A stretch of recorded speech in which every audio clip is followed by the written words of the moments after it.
Traven was the pen name of a presumably German novelist, whose real name, nationality, date and place of birth and details of biography are all subject to dispute. One of the few certainties about Traven's life is that he lived for years in Mexico, where the majority of his fiction is also set, including The Treasure of the Sierra Madre, 1927, which was adapted for the Academy Award-winning film of the same name in 1948.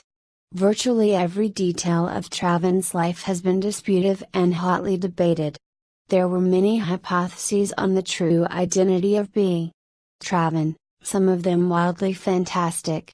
Most agree that Traven was Marat, a German stage actor and anarchist, who supposedly left Europe for Mexico around 1924. There are many good reasons, see below, to believe that Marat/Traven's real name was Otto Fijan, that he was born in Schwebus in Brandenburg, modern-day Swebodzen in Poland. Traven in Mexico is also connected with Baruch Traven Tors von and Hal Croves, both of whom appeared and acted in different periods of the writer's life. Both, however, denied being Traven and claimed that they were his literary agents only, representing him in contacts with his publishers. Traven is the author of 12 novels, one book of reportage and several short stories, in which the sensational and adventure subjects combine with a critical attitude towards capitalism, reflecting the socialist and anarchist sympathies of the writer. Traven's best-known works include the novels The Death Ship from 1926, The Treasure of the Sierra Madre from 1927, filmed in 1948 by John Huston, and the so-called jungle novels, also known as the Coba Cyclists, from the Spanish word coba, meaning mahogany. The jungle novels are a group of 6 novels, including The Carta and Government, published in the years 1930 to 1939 and set among Mexican Indians just before and during the Mexican Revolution in the early 20th century. Traven's novels and short stories became very popular as early as the interwar period and retained this popularity after the Second World War. They were also translated into many languages. Most of Traven's books were published in German first and their English editions appeared later. Nevertheless, the author always claimed that the English versions were the original ones and that the German versions were only their translations. This claim is not taken seriously. Works the writer with the pen name Traven appeared on the German literary scene in 1925, when the Berlin Daily Vorwärts, the organ of the Social Democratic Party of Germany, published the first short story signed with this pseudonym on 28 February. Soon, it also published Traven's first novel, Die Baumwollpflücker, The Cotton Pickers, which appeared in installments in June and July of the same year. The expanded book edition was published in 1926 by the Berlin-based Buchmeister Publishing House, which was owned by the left-leaning, trade unions-affiliated book sales club Bücher Gilde Gutenberg. The title of the first book edition was Der Wobbly, a common name for members of the anarcho-syndicalist trade union Industrial Workers of the World. In later editions the original title Die Baumwollpflücker was restored. In the book, Traven introduced for the first time the figure of Gerald Gales. In Traven's other works his name is also Gale, or Gerard Gales, an American sailor who looks for a job in different occupations in Mexico, often consorting with suspicious characters and witnessing capitalistic exploitation, nevertheless not losing his will to fight and striving to draw joy from life. In the same year, 1926, the book club Bücher Gilde Gutenberg, which was Traven's publishing house until 1939, published his second novel Des Todenschiff, The Death Ship. The main character of the novel is again Gerald Gale, a sailor who, having lost his documents, also virtually forfeits his identity, the right to normal life and home country and, consequently, is forced to work as a stoker's helper in extremely difficult conditions on board a death ship, meaning a coffin ship, which sails on suspicious voyages around the European and African coasts. The novel is an accusation of the greed of capitalist employers and bureaucracy of officials who deport Gale from the countries where he is seeking refuge. In the light of findings of Traven's biographers, The Death Ship may be regarded as a novel with autobiographical elements. Assuming that B. Traven is identical with the revolutionary Rhett Marit, there is a clear parallel between the fate of Gale and the life of the writer himself, devoid of his home country, who might also have been forced to work in a boiler room of a steamer on a voyage from Europe to Mexico.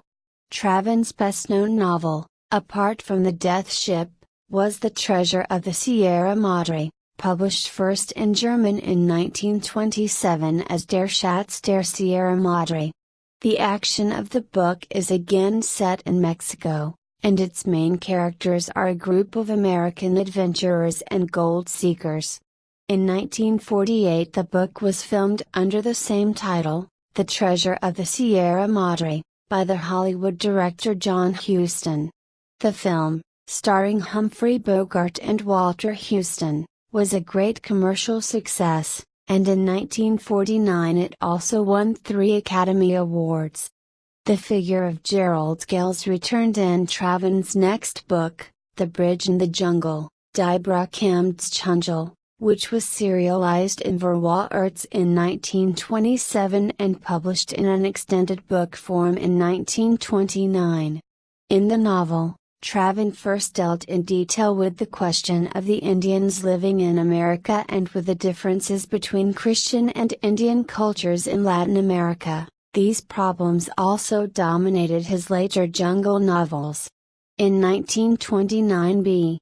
Traven's most extensive book The White Rose, Die Weiße Rose, was published. This was an epic story, supposedly based on fact, of land stolen from its Indian owners for the benefit of an American oil company. The 1930s are mainly the period in which Traven wrote and published the so-called jungle novels, the series of 6 novels consisting of the Carta, Der Karen, 1931, Government, Regierung, 1931, March to the Monteria, Der Marsch ins Reich der Kälber, 1933. Trozes, Die Trosse, 1936, The Rebellion of the Hanged, Die Rebellion der Gehängten, 1936, and The General from the Jungle, Ein General kommt aus dem Dschungel, with a Swedish translation published in 1939 and the German original in 1940. The novels describe the life of Mexican Indians in the state of Chiapas in the early 20th century who are forced to work under inhuman conditions at clearing mahogany in labor camps, Monterias, in the jungle. This results in rebellion and the outbreak of the Mexican Revolution. After the jungle novels, B.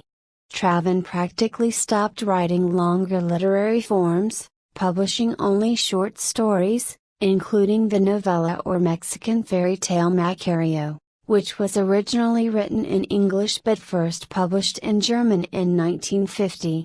The story, whose original English title was The Healer, was honored by the New York Times as the best short story of the year in 1953. Macario was made into a film by Mexican director Roberto Gavaldon in 1960.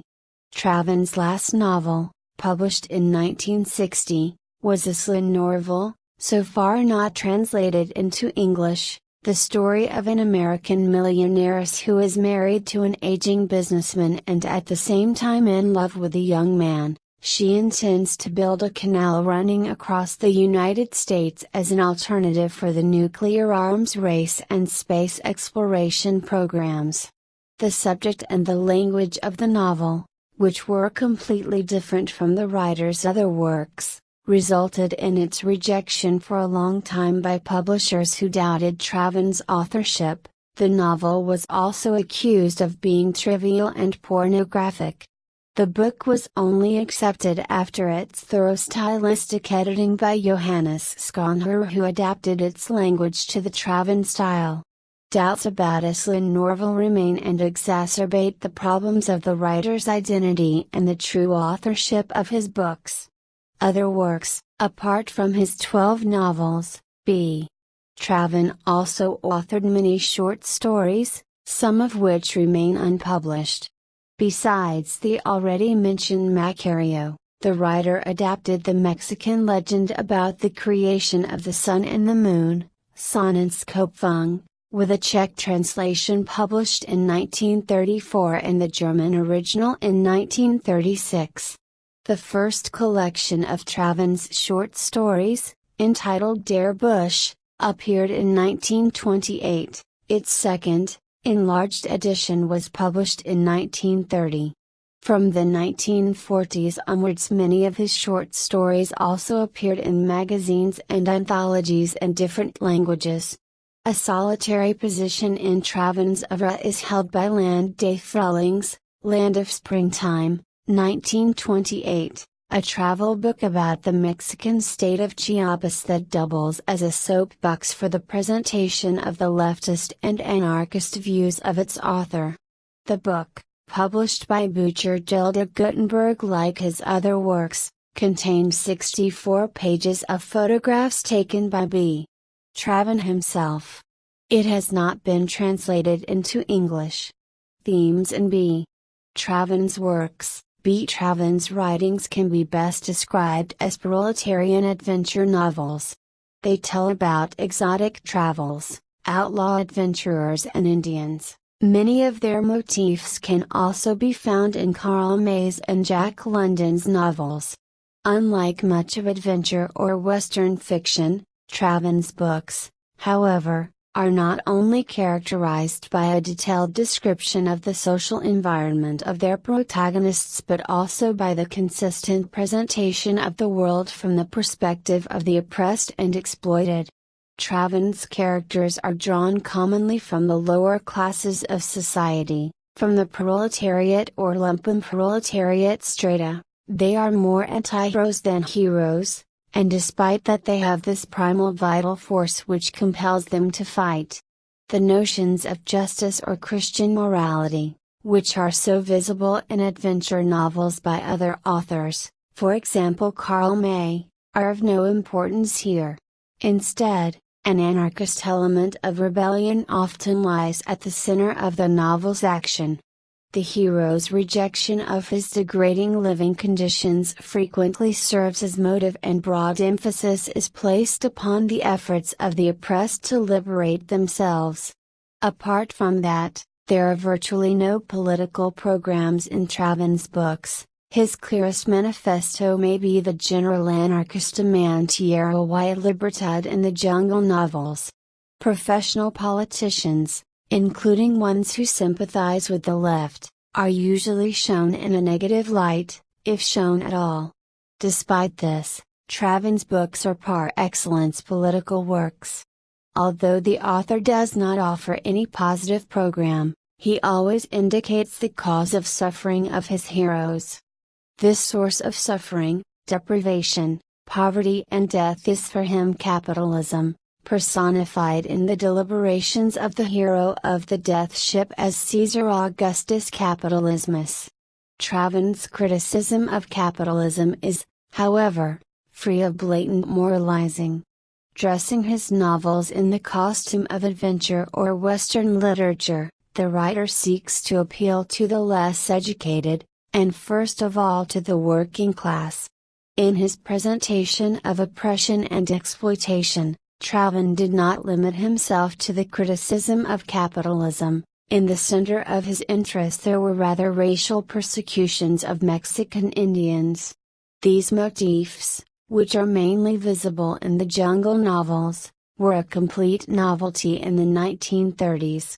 Most leftist intellectuals, despite their negative attitude to European and American imperialism, did not know about, or were not interested in persecutions of natives in Africa, Asia or South America. Traven deserves credit for drawing public attention to these questions, long before anti-colonial movements and struggle for emancipation of Black people in the United States. The Mystery of B. Traven's biography.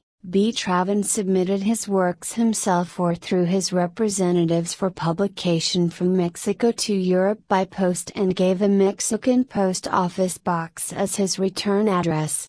The copyright holder named in his books was B. Traven, Tamaulipas, Mexico.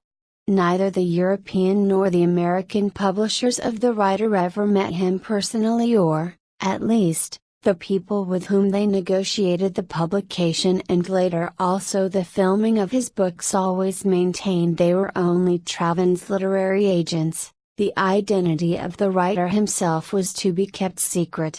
This reluctance to offer any biographical information was explained by B. Traven in words which were to become one of his best-known quotations: "The creative person should have no other biography than his works." The non-vanity and non-ambition claimed by Traven was no humble gesture, Jan Christoph Hauschild writes. By deleting his former names Fiji and Marit, he extinguished his hitherto existences and created a new one, including a suitable story of personal descent. Traven knew that values like credibility and authenticity were effective criteria in the literary matters he dealt with and that he needed to consider them. Above all, his performance was self-fulfillment, and after that the creation of an artist. Even as Rhett Marit he played parts on stage but also in the stalls and in real life, so he equipped and colored them with adequate and fascinating stories of personal descent till they became a spleeny mixture of self-discovery, self-invention, performance and masquerade. It seems indisputable that Traven's hide-and-seek manners became progressively obsessive, although we have to consider that self-presentation is irrevocable. This turned into a trap because he was no longer able to expose his true vita without appearing as a show-off. Although the popularity of the writer was still rising, the German Brockhaus Encyclopädie devoted an article to him as early as 1934. B. Traven remained a mysterious figure. Literary critics, journalists and others were trying to discover the author's identity and were proposing more or less credible, sometimes fantastic hypotheses. Rhett Marit theory. The author of the first hypothesis concerning B.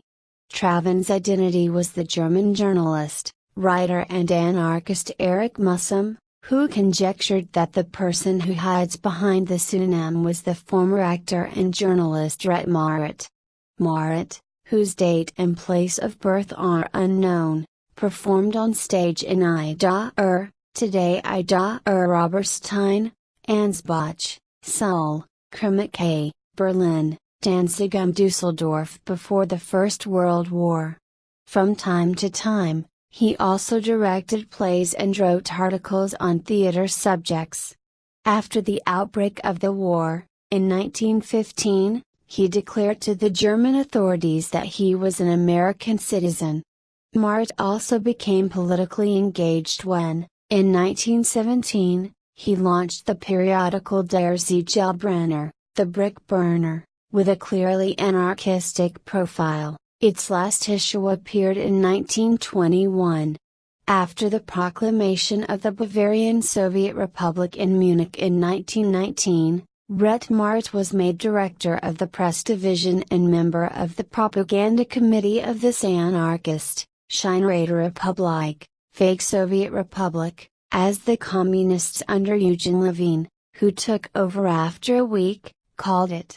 Marit got to know Erich Mussum, one of the leaders of the anarchists in Munich. Later, when B. Traven's first novels appeared, Mussum compared their style and content with Marit Steyer's Gelbrenner articles and came to the conclusion that they must have been written by one and the same person. Rhett Marit was arrested after the overthrow of the Bavarian Soviet Republic on May 1, 1919 and taken to be executed, but managed to escape, it is said. All this may explain why Traven always claimed to be American and denied any connections with Germany. A warrant, in the German Reich, had been out for Rhett Marit's arrest since 1919. Rolf Recknagel, an East German literary scholar from Leipzig, came to very similar conclusions as Erich Mussum.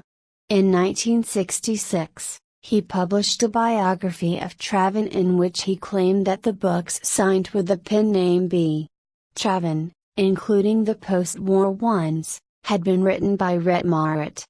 At present, this hypothesis is accepted by most Travenologists.